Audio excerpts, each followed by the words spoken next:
Hello friends, welcome to C A centre. देखिए, हम यहाँ पे एक आर्टिकल हिंदू का जो डिस्कस करने जा रहे हैं, इसमें टॉपिक इकोनॉमिक्स से रिलेटेड है। पहले हम टॉपिक का नाम देख लेते हैं, किससे रिलेटेड है। इकोनॉमिक्स से आपका पीटी भी इसमें कवर हो सकता है और मेंस भी कवर होगा। और जो इकोनॉमिक्स का सब्जेक्ट है और टॉपिक अगर मैं देखूँ तो ये इन्फ्लेशन से रिलेटेड है।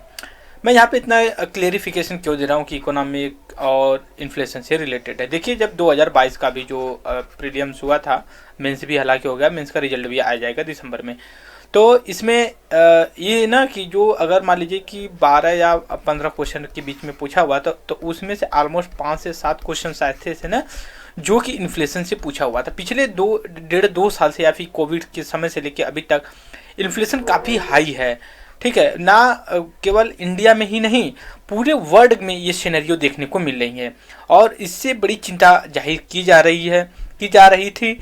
और अगर ये कंटिन्यू भी रहा ना तब भी चिंता जाहिर की जाएगी।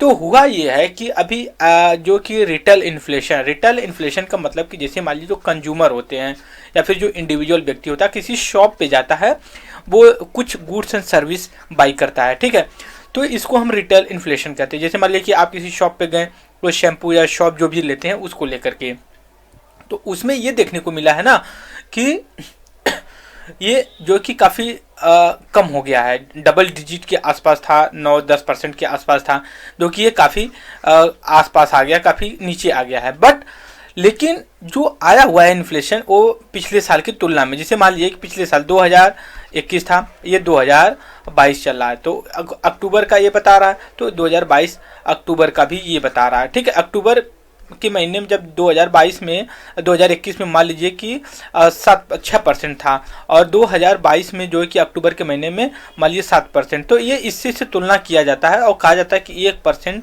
ज़्यादा रहा है प्रीवियस ईयर से। और जब ये तुलना किया जाता है ना जो एक प्रीवियस ईयर से, इसी को हम क्या कहते हैं, बेस इफेक्ट बोलते हैं। क्या बोलते हैं? बेस इफेक्ट बोलते हैं। राइट, तो ये बेसिक चीज़ें यहाँ पे हमने डिस्कस कर लिया। दूसरी ये चीज़ है कि जो अक्टूबर महीने में ये इन्फ्लेशन काफ़ी कंट्रोल में रहा है और काफ़ी ये अच्छी चीज़। बट इसके बावजूद भी अभी भी जो इकोनॉमिस्ट है ना वो चिंता कहीं ना कहीं जो जाहिर कर दें, क्योंकि देखिए जो मॉनेटरी पॉलिसी कमेटी होती है, हमने बात किया है कि एक वीडियो में कि मॉनेटरी पॉलिसी क्या होती है, कैसे फंक्शन करती है, कितने मेंबर होते हैं। हम यहाँ शॉर्ट में देख लिए। देखिए सॉरी, जो आरबीआई एक्ट 1934 जो था उसको फाइनेंस बिल के द्वारा जो कि इसको अमेंड करके एक मॉनेटरी पॉलिसी कमेटी बनाई गई। ठीक है, ये मॉनेटरी पॉलिसी कमेटी 6 लोगों का ग्रुप होता है। ये 3 पार्ट में डिवाइड होते हैं, 2 पार्ट में, सॉरी। 3 मेंबर जो होते हैं वो आरबीआई के ही होते हैं और 3 मेंबर जो होते हैं वो गवर्नमेंट ऑफ इंडिया जो है ना वो जो कि यहाँ पे भेजती है उनको। वो डिफरेंट फील्ड से हो सकते हैं, एक्सपर्ट हो सकते हैं, प्रोफेसर जो भी हैं वो अपने फील्ड से हो सकते हैं। और इसमें 4-2 या फिर मतलब मेजोरिटी से डिसीजन लिया जाता है। अगर मान लीजिए 3 कह दीजिए, जैसे मान लीजिए कि बैंक रेट है, बैंक रेट जो इंटरेस्ट रेट है उसको घटाना है, 3 लोग कह दिए कि नहीं इसको कम करिए, 3 लोग कह दिए नहीं इनको इंक्रीज करिए, अब इसमें टाई हो जाएगी सॉरी। तो इसमें ये होता है ना कि जो आरबीआई का गवर्नर होता है, इसी में 3 में से 1 होता है। ठीक है, तो इसके पास ना ये होती है वीटो पावर या फिर बोलते वोट कास्टिंग का होता है। इसका मतलब ये होता है कि जब टाई हो जाए बराबर को, तो वो जिस पक्ष में वोट देगा, कह देगा कि नहीं इंक्रीज करना या डिक्रीज करना, जिस पक्ष में वोट दे देगा और वीटो कर देगा या फिर जो अपनी वोटिंग करेगा, तो उस पक्ष का जो कि सहमति मानी जाएगी। तो ये जो 6 मेंबर होते हैं, ठीक है, तो इसमें ये होता है कि डिसाइड किया गया मॉनेटरी पॉलिसी कमेटी पे कि 5-5 साल पे जो ये मॉनेटरी पॉलिसी इंटरेस्ट रेट है या जो इन्फ्लेशन का टारगेट है ना वो फिर से रीएडजस्ट किया जाएगा।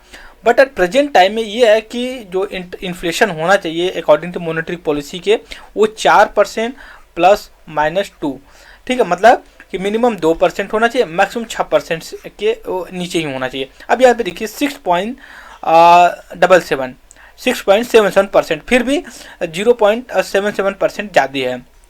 तो इस वजह से कयास लगाई जा रही है कि जो दिसंबर में अभी मीटिंग होगी मॉनेटरी पॉलिसी कमेटी का, उसमें जो इंटरेस्ट रेट है वो कहीं ना कहीं आगे बढ़ेगा। दूसरा जो रीजन ये होता है कि जो यूएसए का जो फेड बैंक है, जैसे फेड बैंक यूएसए का और वैसे ही इंडिया में आरबीआई है, तो ये क्या कि अभी इसकी मॉनेटरी इसकी जो मीटिंग हुई तो उसने भी अभी भी फिर से जो है कि अपने इंटरेस्ट रेट को इंक्रीज किया है।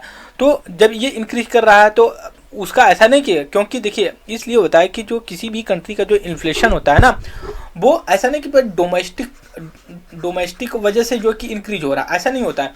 वो एक्सटर्नल कुछ एक्टर्स होते हैं, फैक्टर्स होते हैं, और उसकी वजह से भी जो कि फैक्टर की वजह से भी जो इंक्रीज होता है इन्फ्लेशन। तो इस वजह से इसने बढ़ाया कि, तो इसलिए होप लगाई जा रही है कि जो दिसंबर में मॉनेटरी पॉलिसी कमेटी का जो मीटिंग होगी उसमें इंक्रीज किया जाएगा, राइट। सो ये एक बेसिक चीज़ हमने डिस्कस किया, और इसको हम डिस्कस देखिए इसमें 2 पॉइंट है, एक बेस इफेक्ट पता चल गया। दूसरी चीज़ इन्फ्लेशन ये होता है कि जो किसी प्राइस जो गुड्स हम सर्विस खरीदते हैं वो बढ़ जाए या फिर डिफ्लेशन या घट जाए, तो ये चीज़ होती है। और हमें ये पता चल गया जो मॉनेटरी पॉलिसी कमेटी कितने मेंबर होते हैं, कब इस्टेब्लिशमेंट है, कौन से एक्ट के, क्योंकि ये स्टेटरी बॉडी होती है, चेयर करता है आरबीआई का गवर्नर। इक्वल मतलब टाई हो जाने पे वोटिंग का पावर होता है आरबीआई गवर्नर के पास, वो वोटिंग करता है। जो आरबीआई के 3 मेंबर हो उन्हीं में से एक आरबीआई का गवर्नर होता है और 2 अलग होते हैं, आरबीआई के ही मेंबर से निकल करके आते हैं। तो ये हमने बेसिक चीज़ें डिस्कस किया। I hope all of you enjoy my video. Thank you very much discussion.